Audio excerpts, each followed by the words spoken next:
প্রিয় দর্শক, আপনাদের শুভেচ্ছা জানিয়ে চ্যানেল আয়ের প্রতি সকালের আয়োজন সংবাদপত্রে বাংলাদেশ শুরু করছি আমি মীর মাসরুর জামান।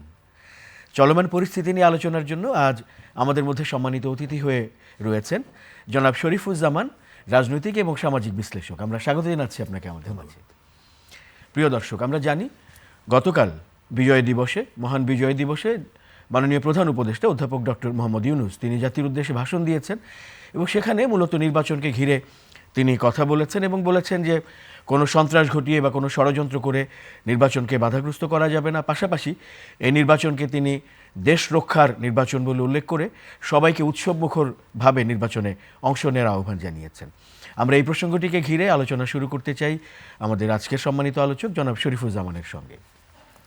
আপনাকে ধন্যবাদ, দর্শক শ্রোতাদেরকে ধন্যবাদ। বাংলাদেশের আগামী নির্বাচন নিয়ে অনেক ধরনের ধোঁয়াশা, শঙ্কা, প্রশ্ন ইত্যাদি আছে এবং গতকালকে মাননীয় প্রধান উপদেষ্টার এই জাতির উদ্দেশ্যের যে ভাষণ, এর ভেতর থেকে সেই শঙ্কাটা অনেকটা কাটছে এবং ইতোমধ্যেই নির্বাচনী অনেকগুলো প্রক্রিয়া শুরু হয়েছে। তো একদিকে শঙ্কাটা কাটছে, আবার নতুন নতুন পরিবেশ পরিস্থিতি তৈরি হচ্ছে।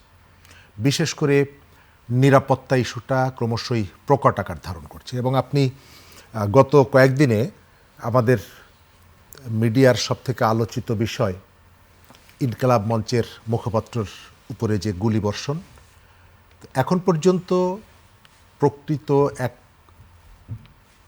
আসামি যিনি সন্দেহ করা হচ্ছে যাকে, এবং যার নামটি বারবার আসছে, তাকে এখন পর্যন্ত গ্রেপ্তার করা যায়নি, যদিও তার স্বজনদের অনেকেই গ্রেপ্তার হয়েছে। তো স্বজনদের কারা এটার সাথে যুক্ত ছিল আমরা জানি না। প্রথম মানুষের প্রত্যাশা হচ্ছে গুলি যে করেছে তাকে ধরতে হবে, তার পেছনে যারা ছিল তাদেরকে ধরতে হবে এবং তাকে যারা আশ্রয় প্রশ্রয় দিয়েছে।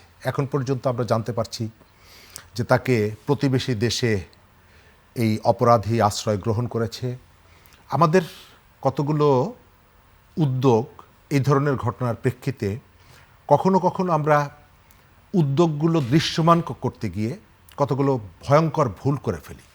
আজকের পত্রিকাগুলোতে আসছে, কয়েকটা অনলাইনে ইতিমধ্যেই এসেছে এবং এটি নিউজটা বাড়ছে, যে মোটরসাইকেলটি চড়ে এই অপরাধীরা হাদিকে গুলি করেছিল এবং এই অপরাধে যাকে গ্রেপ্তার করা হয়েছে এবং সম্ভবত তাকে 5 দিনের রিমান্ডও দেওয়া হয়েছে, সেই ব্যক্তির মোটরসাইকেলটি আসলে এটি না। তিনি আদালতে দাঁড়িয়ে যখন তার বিরুদ্ধে অভিযোগটা আনা হয়, তার কোনো আইনজীবী ছিল না, একেবারে এক সাধারণ একজন মানুষ।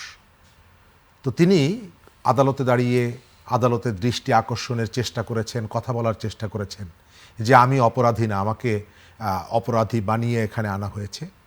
তো আদালত তার কথা শোনেনি এবং তাকে 5 দিনের রিমান্ড মঞ্জুর করা হয়েছে। আজকে মনে হয় তার 3য় দিন এবং ইতোমধ্যেই খবর বেরোচ্ছে যে ভুল ক্রমে অন্য অপরাধীকে না ধরে আরেকজনকে ধরে এক সাধারণ মানুষ। তো এই ঘটনাগুলো যদি ঘটে তাহলে শঙ্কা, ভীতি এগুলো ছড়িয়ে পড়বে এবং প্রশ্ন ওঠা শুরু করবে যে আসলে মানুষের প্রতিক্রিয়ার প্রেক্ষিতে কি সরকার সিদ্ধান্ত নিচ্ছে নাকি প্রকৃত অপরাধীদেরকে ধরার জন্য সিদ্ধান্তটা নিচ্ছে। আমরা যেটা চাই, নির্বাচনকে ফোকাস করে আপনি যেহেতু প্রশ্নটা করেছেন, আমরা নির্বাচনকে যে যতগুলো চ্যালেঞ্জ আছে এই চ্যালেঞ্জগুলোকে যদি আপনাকে অ্যাড্রেস করতে হয় তাহলে প্রপার জায়গাটাকে আপনার খুঁজে বের করতে হবে যে সমস্যাটা আসলে কোথায়। তা না হলে এই ধরনের মানুষ বিক্ষুব্ধ হচ্ছে, সঙ্গে সঙ্গে সরকার একটা পদক্ষেপ গ্রহণ করছে। তো এর সাথে তো আমি সেই যে জজমিয়া ঘটনার কোনো পার্থক্য দেখি না। এটি যদি হয়ে থাকে তাহলে এটি একটি মারাত্মক ভুল এবং সরকারের দিক থেকে, সরকারের স্বরাষ্ট্র মন্ত্রণালয় বা পুলিশের যে কর্মকর্তারা এটি করেছেন, এটি যদি প্রমাণিত হয় এটি একটা মারাত্মক অপরাধ হবে। এবং এই ওসমান হাদিকে অনেক দিন ধরে হুমকি দেওয়া হচ্ছিল, নানা সোশ্যাল মিডিয়া এসে তার ওপিনিয়নের কথা বলেছে, কিন্তু তার নিরাপত্তার জন্য যে ধরনের উদ্যোগ, সে উদ্যোগ দেখা যায়নি। সরকারের পক্ষ থেকে গতকালকের ভাষণে রাজনৈতিক কতগুলো বিষয়কে ফোকাস করে বক্তব্য দেওয়া হয়েছে। আমরা মনে করি যে সরকারের বক্তব্যর থেকে অ্যাকশনটা মানুষ আশা করে, মানুষ দেখতে চায় যে সরকার এই জায়গায় কতগুলো পদক্ষেপ গ্রহণ করছে। যদি কোনো অ্যাকশন বা বক্তব্য জনমনে ভীতি তৈরি করে, সেটাও পরিহার করা দরকার। ইতোমধ্যেই এক ধরনের ভীতি ছড়িয়ে পড়ছে, সেটি পলিটিক্যাল লিডার যারা, গতকালকে নারায়ণগঞ্জে একজন প্রার্থী, যদিও বিষয়টি আমার কাছে রহস্যজনক মনে হয়, বলছেন যে নিরাপত্তার আশঙ্কায় সরে দাঁড়ালেন সরে বিএনপি দাঁড়ান। প্রার্থী। যদিও বিষয়টি আমার কাছে মনে হয় যে এর পেছনে হয়তো অন্য কারণও থাকতে পারে, কারণ এখন পর্যন্ত তিনি এতটা আলোচিত কেউ নন যে জায়গাটায় এই ধরনের ঘটনা ঘটতে পারে। দ্বিতীয়ত সরকার কতগুলো চেষ্টা তো করছে, ঘোষণা দিয়েছে, তো এই পদত্যাগ মানে নমিনেশন পাওয়ার পরেও নির্বাচন না করার যে আকাঙ্ক্ষা, তার পেছনে অন্য কোনো কারণ থাকতে পারে। কিন্তু প্রার্থীরা যে নিরাপত্তাহীন অবস্থায় আছে, এটাকে অস্বীকার করা যাবে না। নিরাপত্তাহীন আছে। ওসমান হাদির উপরে যে হামলাটা হয়েছে, গুলি করা হয়েছে, তিনি কিন্তু কোথাও বেড়াতে যাননি, তিনি নির্বাচনী এলাকায় গণসংযোগের কাজ করছিলেন এবং সেখান থেকেই তিনি এই ঘটনার মুখোমুখি হন। অন্যান্য আরও কয়েকটা জায়গায় এর আগে আলোচনা উঠেছে, আবার সেটি অল্প সময়ের মধ্যে হারিয়ে গেছে। চট্টগ্রামে আবু সুফিয়ান, তার উপরেও কিন্তু এই ধরনের হামলা হয়েছে। এখন পর্যন্ত অপরাধীকে ধরা যায়নি। তো একদিকে অপরাধীরা অপরাধ করে যাবে, রাষ্ট্র তার বক্তব্য দিবে, ভাষণ দিবে, কতগুলো শক্ত কথা বলবে, হুঁশিয়ারি দিবে, কিন্তু প্রকৃত অপরাধী ধরা পড়বে না। আবার যারা অপরাধী তাদের বদলে অন্য নিরপরাধ কেউ ধরা পড়বে। এটি যদি অব্যাহত থাকে, অনবরত যদি এটা ঘটতে থাকে, তাহলে মানুষের মনের মধ্যে একটা সংশয়, শঙ্কা, এটি আরও প্রকট হবে। ইতোমধ্যেই সংশয়টা বাড়ছে। আমি প্রার্থীর কথা বললাম, একই সাথে সাধারণ মানুষের মধ্যেও, বিশেষ করে আমরা যারা আসি, কথাবার্তা বলি টেলিভিশনগুলোতে, সরকারের অনেকগুলো জায়গায় প্রশংসাও করি, কোথাও কোথাও সমালোচনা করি, পরামর্শ দেই, এই ধরনের মানুষের মধ্যেও সংশয়, শঙ্কাটা তৈরি হচ্ছে। আমাদের সরকার প্রধান দায়িত্ব গ্রহণ করার পরে বলেছিলেন নির্ভয়ে সমালোচনা করুন, কিন্তু কেন যেন যখন বলি যে টেলিভিশনে আজকে কথা বলতে যাব, অনেকেই বলে, আগে ঘরের মানুষ বলতেন, বন্ধুবান্ধব বলতেন, এখন পাড়া প্রতিবেশীও বলে যে জানতো সাবধানে কথা বলবেন। তো এটি যদি এটা কন্টিনিউ, কেন মনে হচ্ছে আপনার কাছে? সম্ভবত আমাদের এখানে 5ই আগস্টের পর, 5ই আগস্টের আগের যে 1.5 দশক শেখ হাসিনার শাসনের যে দগদগে ঘা, এবং এই শাসনের ভেতর থেকে মানুষের একটা বিরাট সংখ্যক মানুষের মধ্যে তাদের যে অন্যায়গুলো, অপরাধগুলো, এর ভেতর থেকে যে ক্ষোভের, ঘৃণার স্পৃহাটা মানুষের মধ্যে ছিল, তার কতগুলো বহিঃপ্রকাশ ঘটা শুরু হয়েছে 5ই আগস্টের পরে। কিন্তু এটিকে আইনসিদ্ধভাবে নিষ্পত্তি না করে যেভাবে মবকে প্রমোট করা হয়েছে, এখন পর্যন্ত হচ্ছে এবং বলা হচ্ছে, এটা অস্বীকার করা যাবে না যে আমার বা আপনি বা যে কেউ 15 বছরে শেখ হাসিনার শাসনে যিনি নির্যাতিত হয়েছেন, তার মনের যে কষ্ট, তার মনের যে ক্রোধ, সেটি 5ই আগস্টের পরে তারা চলে যাওয়ার ভেতর থেকে একেবারে হাওয়ায় মিলিয়ে যাবে তা না। মানুষের মনের মধ্যে এই ক্ষোভগুলো দীর্ঘদিন ধরে জমাট বেঁধে আছে।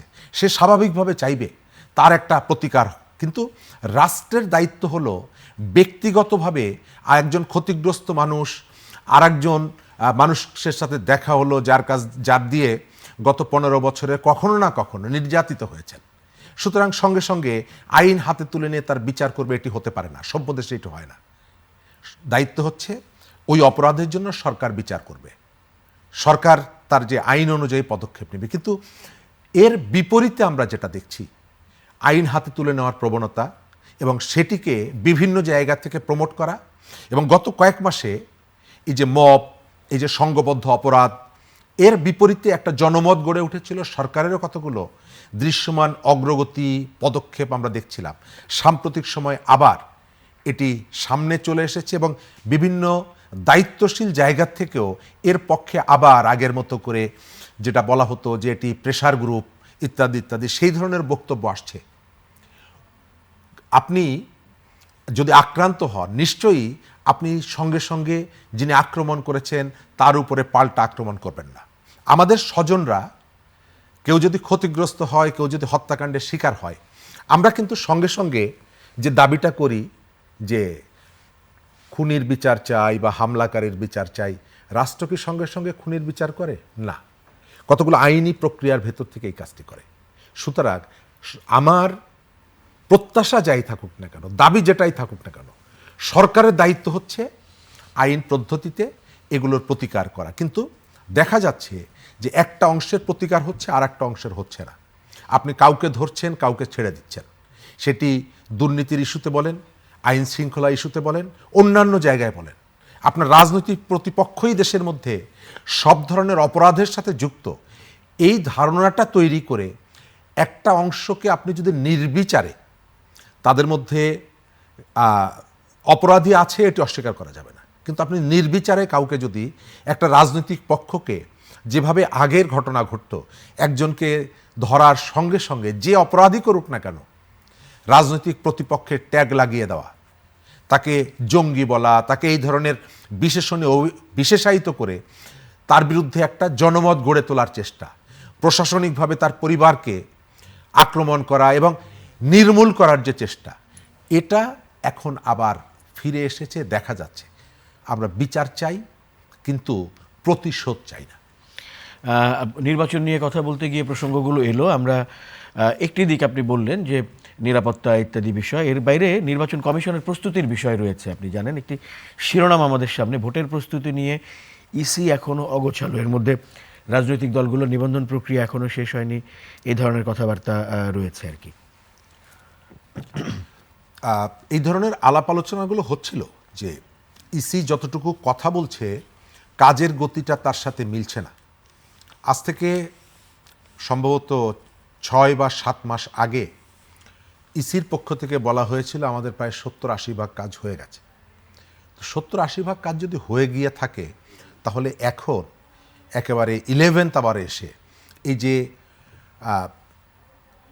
গ্যাপটা দেখা যাচ্ছে, এটা থাকার কথা না। তাহলে ধরে নিতে হয় নিবন্ধন প্রক্রিয়া, পুরো ইলেকশন কমিশনের পুরো ফোর্সটা এর পেছনে কাজ করেনি। আপনার দায়িত্ব বন্টন করার কতগুলো সিস্টেম আছে, হয় তারা সেখানে যায়নি, অথবা তাদের মধ্যে একটা দোদুল্যমানতা ছিল। সাম্প্রতিক সময়ে তাদের কতগুলো কথাবার্তাও কিন্তু নতুন বিতর্ক তৈরি করছে, বিশেষ করে যে প্রার্থীদের নিরাপত্তা ইস্যুতে, যেখানে সরকার নির্বাচনের প্রার্থীদেরকে অস্ত্রের লাইসেন্স দিতে বলছে নিরাপত্তার জন্য, সেখানে কিন্তু ইসির পক্ষ থেকে সিইসি বলছেন যে এটি আসলে বিচ্ছিন্ন ঘটনা, এগুলো ঘটবে না।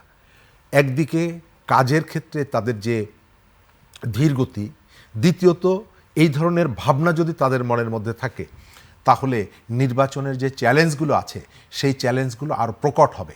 আমার এখন পর্যন্ত ধারণা যে নির্বাচন যে তরি আমরা ইতিমধ্যেই যাত্রা শুরু করেছে, এটি যদি তীরে পৌঁছায়ও, আমি আবার বলছি যদি পৌঁছায়ও, কারণ এখন আমার মধ্যে সংশয় আছে, তো এর মধ্যে অনেকগুলো চ্যালেঞ্জ তাকে মোকাবেলা করতে হবে।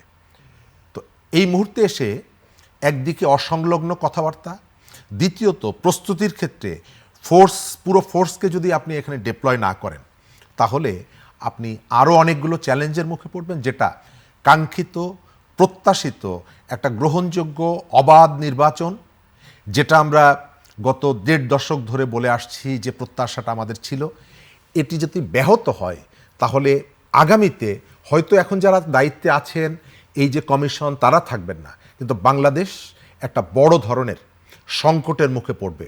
বাংলাদেশের উন্নয়ন, বাংলাদেশের স্থিতিশীলতা যাই বলেন না কেন, আমাদের সব থেকে গুরুত্বপূর্ণ হচ্ছে যে এখানে প্রথমে একটা নির্বাচিত সরকার এবং একটা স্থিতিশীল রাজনৈতিক পরিবেশ, যার সাথে অনেক কিছুই নির্ভরশীল। রাজনৈতিক অঙ্গনে আপনি জানেন এখন একটি বড় আলোচনার বিষয় বিএনপির ভারপ্রাপ্ত চেয়ারম্যান জনাব তারেক রহমানের দেশে ফেরার যে ঘোষণা, তাকে ঘিরে তারেক রহমানের অফিস ও বাসভবন প্রস্তুত, গুলশানে নির্বাচন পরিচালনায় নতুন কার্যালয়, এরকম একটি শিরোনাম দেখতে পাচ্ছি আমরা।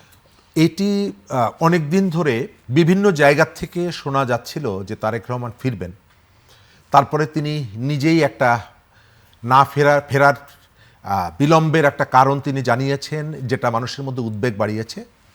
এবার তিনি নিজেই গতকালকে বলেছেন এবং তার আগে তার দলের মহাসচিব বলেছেন, এবং এটি হচ্ছে তাদের অফিসিয়াল এবং দলীয় স্টেটমেন্ট। সুতরাং আমরা ধরে নিচ্ছি যে নিশ্চিতভাবে তিনি আসছেন।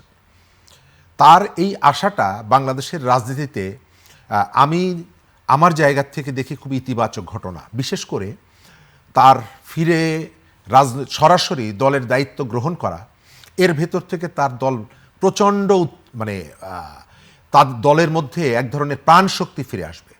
তাদের নেতাকর্মীদের মধ্যে একেবারে একটা নতুন জোয়ার আসবে। এই কারণে দীর্ঘদিন পর তারা তাদের নেতাকে ফিরে পাচ্ছেন।